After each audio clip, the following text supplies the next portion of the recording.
Hey everybody, I'm Erica Carlson. I'm a realtor with BRIX Real Estate, and this is I Heart Minneapolis Homes.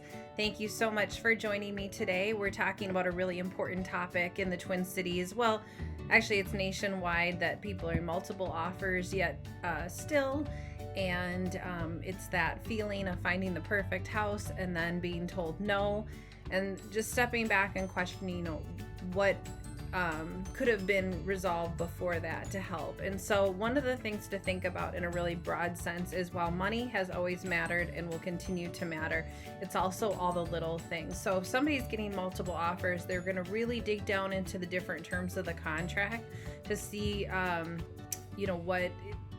what is going to distinguish yours or make it a little bit sweeter than another one. So let's go through some of the reasons why. And the first one is feeling like a complete broken record to me, which is you have to have a pre-approval letter.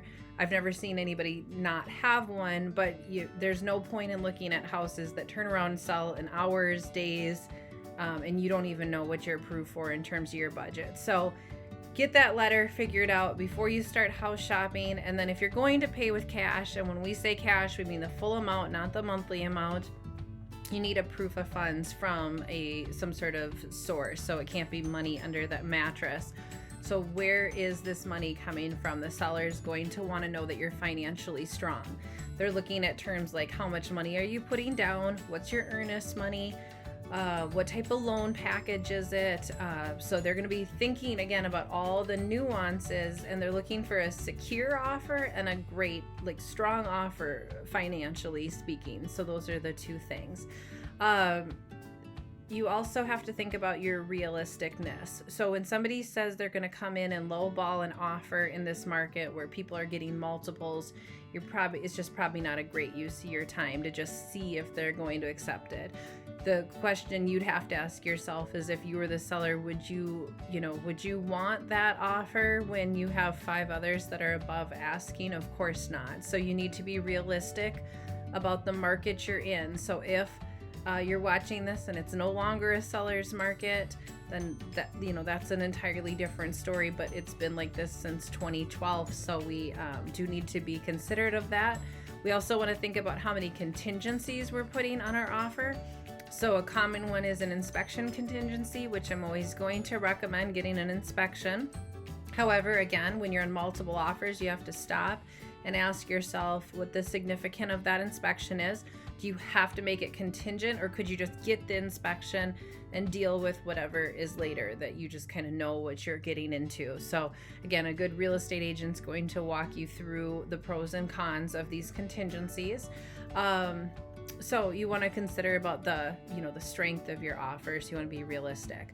Now on the flip side, another problem you might run into is that the seller's not realistic, or the seller's not really ready. I have definitely worked with people that are sort of just testing out the market, and even they get a great offer, they're not ready to bite because they never really wanted to sell the house in the first place. They might have been doing it for their spouse or another reason that wasn't clear at the time that they listed the house. And so there might be nothing wrong with your offer at all. It's the person on the other side. We are in the people business before we're in the house business. So we're buying and selling houses, but there's people behind those transactions and the things going on inside their life that's going to influence whether you ever get the offer. So if it was rejected, it might have never been anything personal or what you were doing.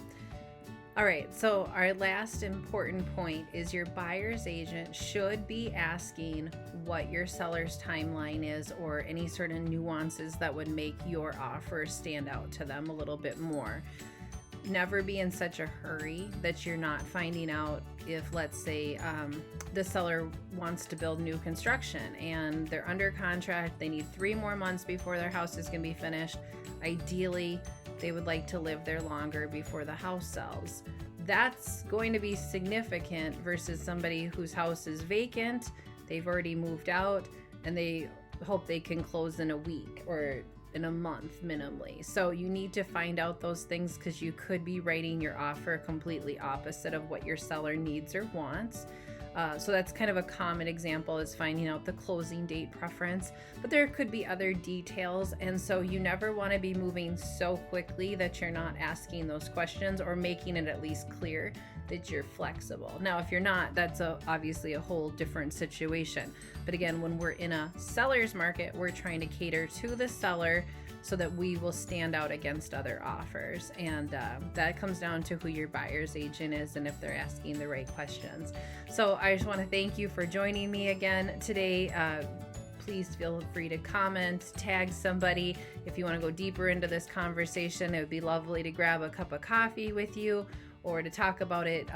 Feel free to private message or email me, whatever it takes so that you understand whatever nuances of the contract process or real estate process that's interesting to you. Have a great day. Thank you.